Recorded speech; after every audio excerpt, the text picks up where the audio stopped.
He thought she was debris. He thought she was nothing more than the starched white apron and the light blue fabric that clung to her frame, a piece of furniture that breathed and poured wine. He looked at her hands and saw servitude. He should have looked at her eyes and seen the predator waiting in the tall grass.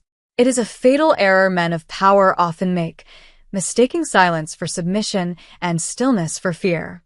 But in the city of rain and neon, where the shadows stretch long enough to hide sins, the waitress, known as Imani, was not merely surviving the night shift. She was hunting, waiting for the moment when the mask could slip, just an inch, to reveal the steel beneath the skin. The rain lashed against the floor-to-ceiling windows of the Gilded Cage, the city's most pretentious and exclusive dining establishment, turning the streetlights outside into smeared streaks of amber and blood red. Inside, the air smelled of truffle oil, expensive cologne, and the metallic tang of fear that radiated from the staff. Imani stood near the service station, her posture perfect, her face a serene mask of indifference. She adjusted the white apron tied around her waist, her fingers moving with the precision of a surgeon or an assassin. To the manager, a sweating, balding man named Mr. Henderson who treated his ulcers with whiskey and antacids, Imani was a reliable nobody. She was the one who took the shifts no one wanted, who cleaned the messes the high rollers left behind without complaint, and who possessed a face beautiful enough to please the guests, but stoic enough to be forgotten the moment they left. That was the point. Invisibility was not a curse. It was armor. She watched the dining room with eyes that missed nothing, the illicit affair at table 7, the drug deal disguised as a business merger at table 3, and the politician drinking away his conscience at the bar. She was a recording device with a pulse, storing every detail in a mind that had been trained in halls far more dangerous than a fine dining restaurant. The thunder rumbled low and deep, vibrating through the soles of her sensible work shoes, a drumbeat signaling the approach of a storm far more volatile than the weather. The atmosphere in the Gilded Cage shifted the moment the headlights swept across the front entrance. 3 black SUVs, armored and imposing, cut through the rain like sharks parting the ocean, screeching to a halt at the valet stand. The change inside the restaurant was instantaneous and physical. The ambient chatter dropped 3 octaves, the clinking of silverware ceased, and the air conditioning seemed to drop the temperature by 10 degrees. Imani felt the shift on the back of her neck, a prickle of instinct that she hadn't felt since she left her old life behind. The double doors swung open, not by the hands of the guests, but held wide by the terrified valet. Enter the storm. A phalanx of men in sharp, tailored suits entered first, their eyes scanning the room with the practiced paranoia of professional violence. They checked corners, assessed exits, and categorized threats in seconds. And then, walking through the center of them like a king indifferent to the peasants, came Junho. Junho was 36 years old, handsome in a way that was almost offensive to the senses. His features were sharp, carved from cold marble, his eyes dark and abyssal, holding a boredom that was more terrifying than anger. He wore a charcoal suit that cost more than the building they were standing in, the fabric cutting a silhouette of absolute authority. He didn't walk. He glided, his movements economical and fluid. He was the head of the Syndic, the organization that currently held the city's underworld in a stranglehold. He was a man who didn't make threats because he was the threat. As he moved toward the private alcove at the back of the room, the obsidian table, the other diners averted their gazes, instinctively understanding that making eye contact with a predator was an invitation to be eaten. Mr. Henderson was practically vibrating with terror as he scurried over to Imani, grabbing her arm with a clammy hand. "You," he hissed, his voice cracking. "Table 12. The obsidian table. You take it. Sarah is in the bathroom crying and David refuses to go near them. Do not mess this up, or you won't just be fired. You'll be erased. Do you understand?" Imani looked down at the manager's hand until he released her, then nodded once. "I understand, sir," she said, her voice smooth and void of the panic he wanted to see. She picked up a tray, checked her reflection in the polished silver, blue dress pristine, apron crisp, and walked into the lion's den. Approaching the table was like walking into a vacuum where the normal laws of social gravity didn't apply. There were 5 men. 4 were clearly muscle, albeit high-end muscle, wearing suits that struggled to contain their bulk, their hands scarred and heavy on the tablecloth. Junho sat at the head, his back to the wall, facing the room. He didn't look up when Imani arrived. He was busy inspecting the blade of a steak knife, turning it over in his long, elegant fingers as if deciding whether it was sharp enough for his needs. The other men were loud, laughing in a coarse, barking manner, speaking rapidly in their native tongue. They were discussing territory, the breaking of bones, and the displacement of rivals with the casualness of men discussing golf scores. Imani stepped into their circle of violence with the grace of a dancer. "Good evening, gentlemen," she said, her voice a soft alto that cut through their noise without raising in volume. "May I start you with some water, or perhaps a bottle from the cellar?" The table went quiet, but not out of respect. It was the silence of wolves assessing a new intruder. One of the bodyguards, a man with a thick scar running through his left eyebrow, looked her up and down with a sneer that stripped her naked.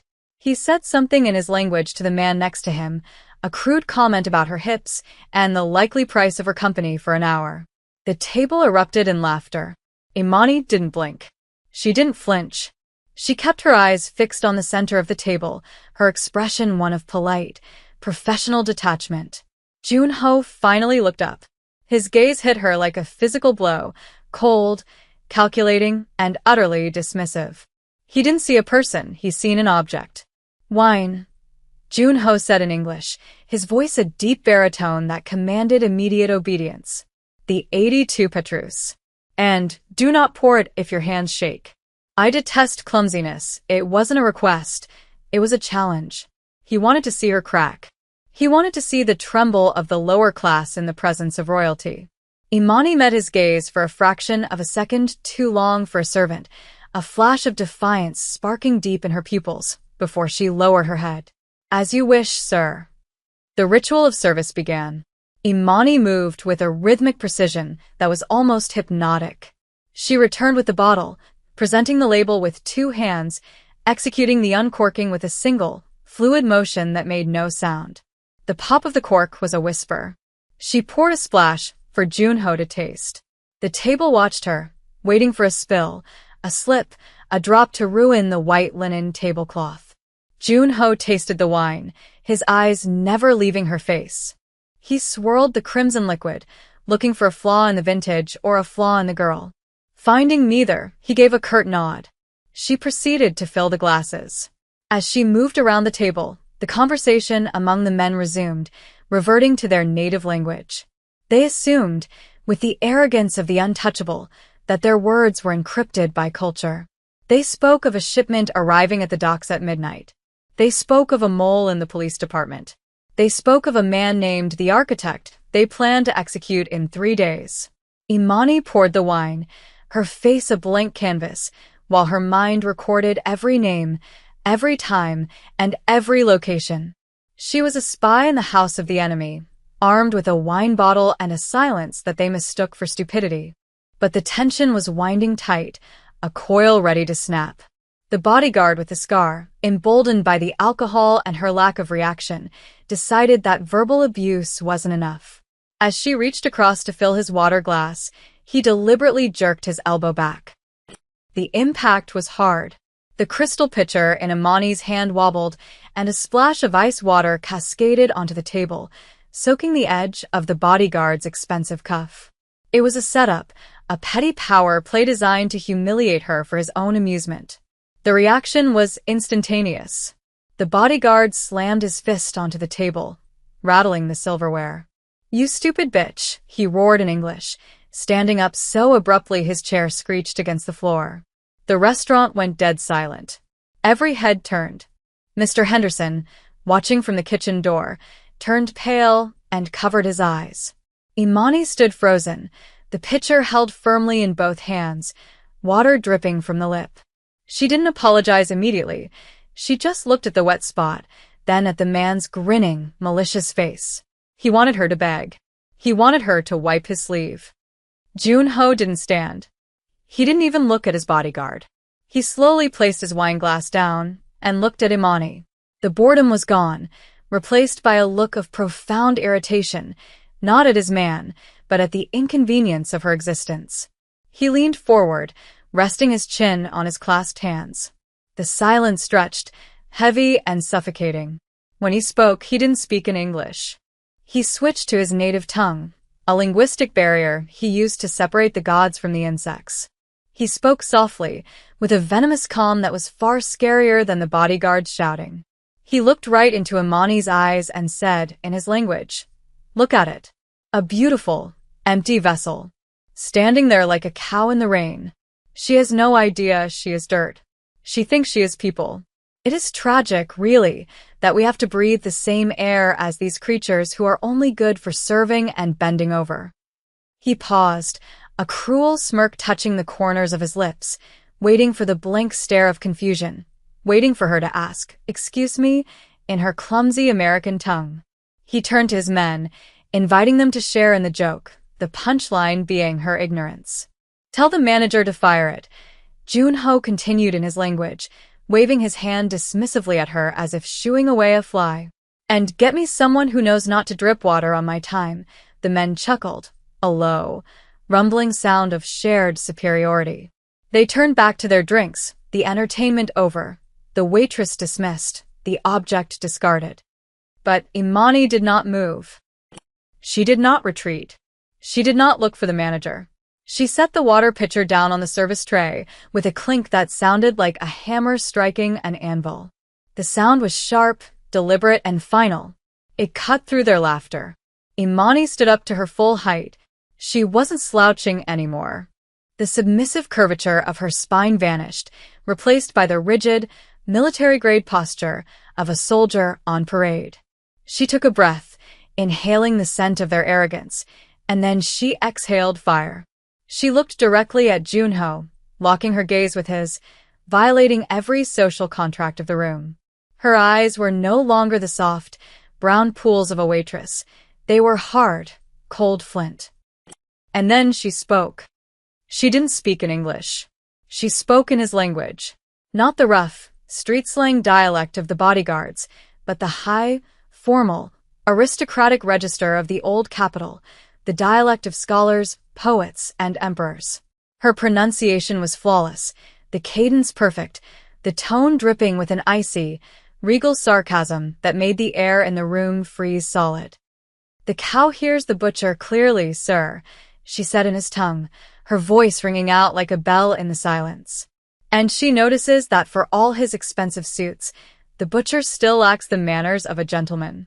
If you wish to discuss my worth, do it to my face, not behind the veil of a language you think you own."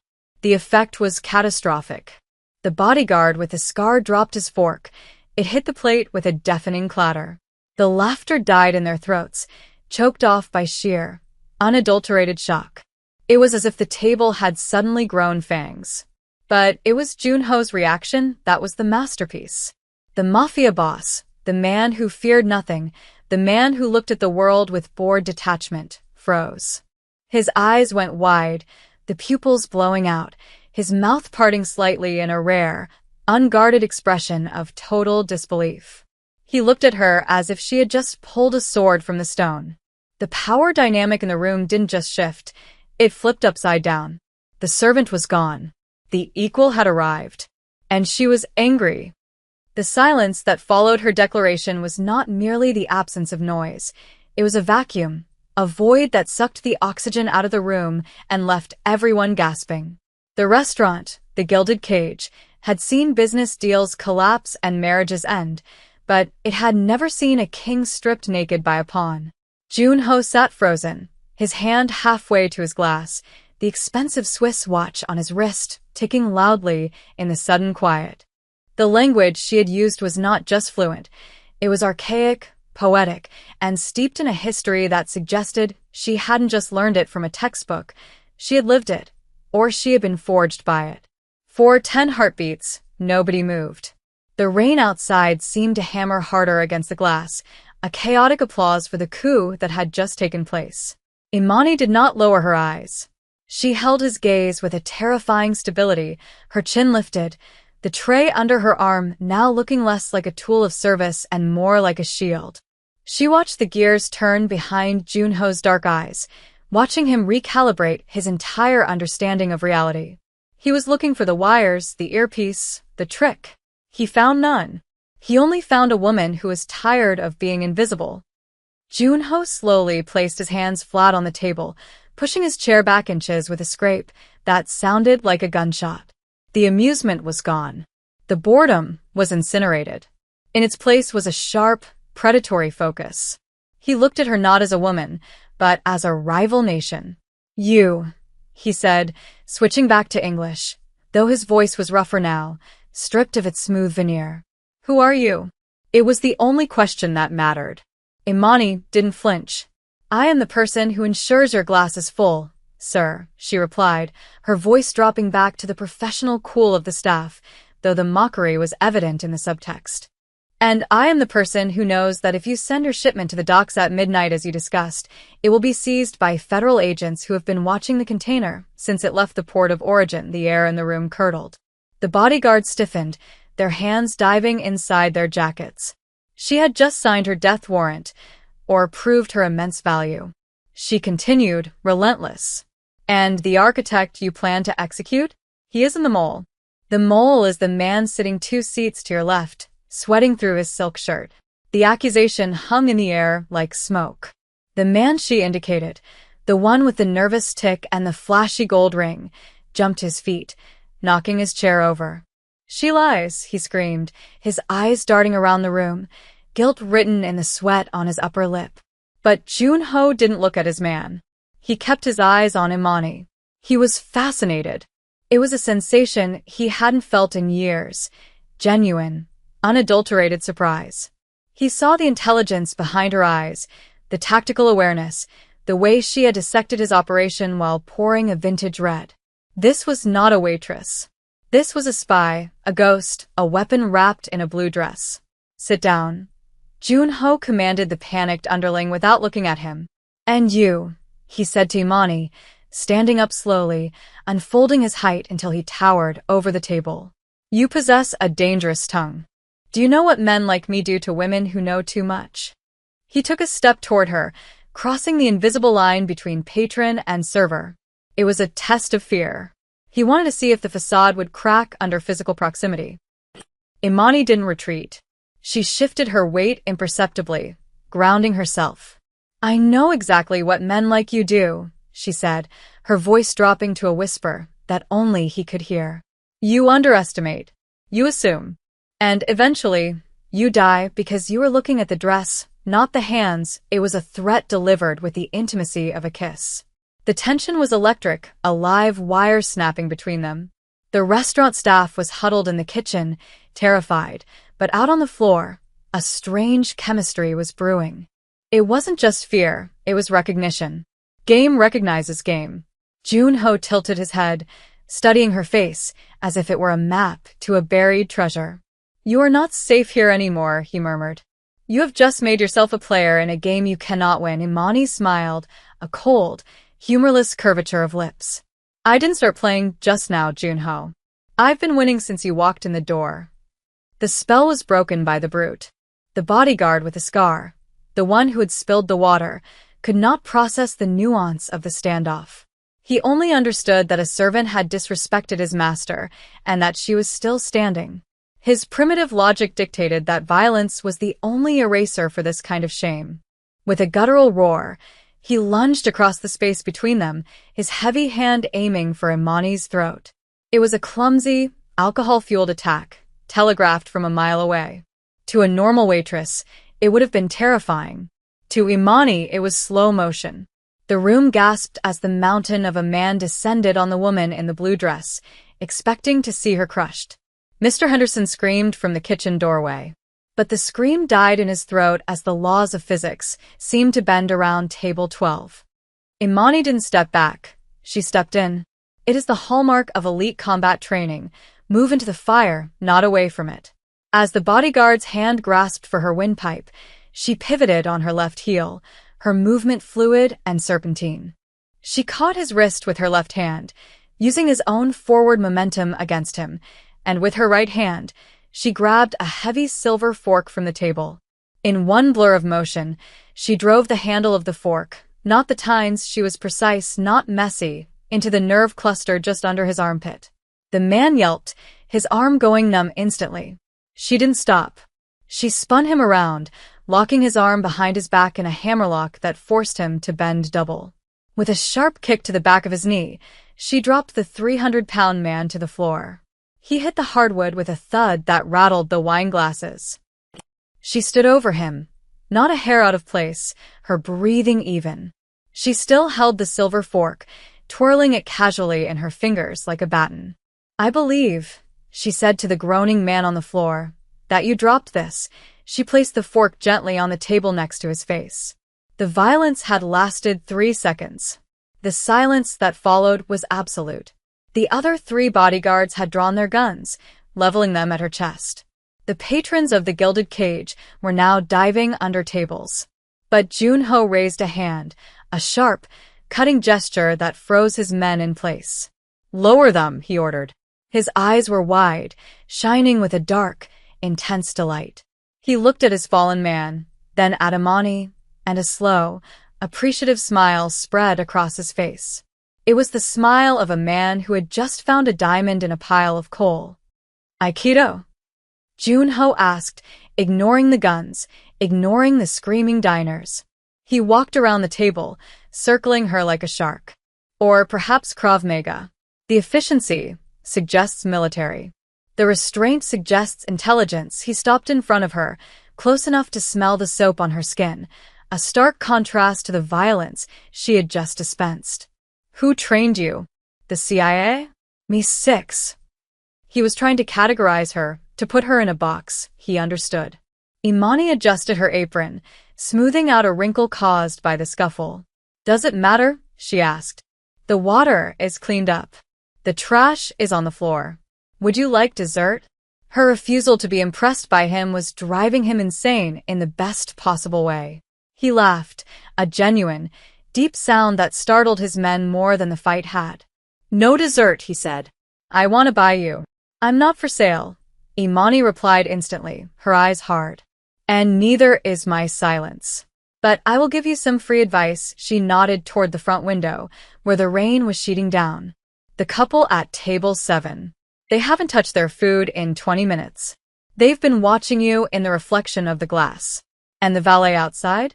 He ran away 5 minutes ago." Junho's smile vanished. He snapped his head toward the window. The street was empty. The ominous feeling of the storm suddenly felt very specific. "Ambush," he whispered. He looked back at Imani, realizing that while he was playing power games, she was assessing the tactical perimeter. She hadn't just humiliated him, she was saving him. "Why tell me?" he asked. "Why not let them kill me?" Imani looked at the door. "Because they didn't tip," she said dryly. "And I hate a mess." The first bullet shattered the front window before the sentence was finished. It wasn't a warning shot. It was a kill shot. The glass exploded inward in a shower of diamond shards, mixing with the rain to create a deadly mist. The round took the head off the flower vase on the center of their table. Chaos erupted. The gilded cage transformed from a fine dining establishment into a kill box in a fraction of a second. The couple, at table 7, flipped their table, drawing automatic weapons from a gym bag beneath it. The front doors were kicked open by masked men in tactical gear. The sound was deafening. The roar of gunfire, the shattering of crystal, the screams of the wealthy. Junho was fast, flipping the heavy oak table to create a barricade, dragging Imani down with him. But she was already moving. "Kitchen!" Imani shouted over the noise of the submachine guns. "The back exit leads to the alley." She wasn't waiting for him to lead. She was taking command. She grabbed a steak knife from the floor, the very one Junho had inspected earlier, and threw it with terrifying accuracy. It struck the gunman from table 7 in the shoulder, buying them a second of suppressive fire. Junho's men were returning fire, but they were pinned down. The traitor, the man Imani had identified, tried to run toward the attackers, shouting, "I'm with you. only to be cut down by the crossfire. There is no honor among thieves, and there is no mercy in a firefight. Junho pulled his own weapon, a sleek, silver pistol, and fired 2 controlled shots over the barricade. He looked at Imani, crouching beside him in the debris of wine and glass. She didn't look scared. She looked alive. "You have a gun?" she asked, eyeing his weapon. "Give me the spare." Junho looked at her, the adrenaline surging through his veins. He reached to his ankle holster and pulled out a compact backup piece, sliding it across the floor to her. She checked the chamber with a practiced snap. "Cover me," she ordered. The absurdity of the situation hit him, the Mafia boss taking orders from the waitress. But he didn't argue. He popped up and laid down a suppressing spray of bullets. Imani moved. She didn't run. She flowed. She used the cover of the booths, moving low and fast, flanking the attackers who were focused on Junho. She moved like a shadow, emerging on their flank. 2 shots, 2 drops. She was efficient, brutal, and utterly calm. She cleared the path to the kitchen. "Go," she signaled. Junho and his 2 surviving bodyguards scrambled toward the kitchen doors. The kitchen was a labyrinth of stainless steel and steam. Cooks were cowering in the walk-in freezer. Imani led them through the maze, kicking open the heavy steel back door into the rain-slicked alley. The storm was raging now, the thunder drowning out the sirens wailing in the distance. They spilled out into the wet darkness, gasping for air. Junho leaned against the brick wall, rain plastering his hair to his face, his suit ruined. He looked at Imani. She stood in the rain, the blue dress soaked, the gun held loosely at her side. She looked like a goddess of war.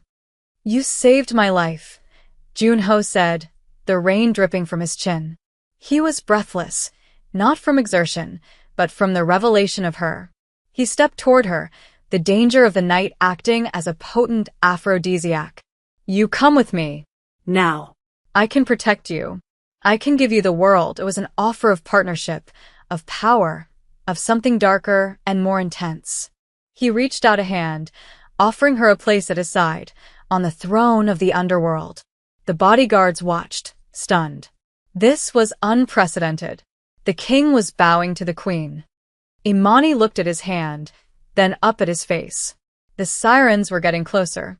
Blue and red lights flashed against the brick walls, illuminating her face in strobe-like bursts.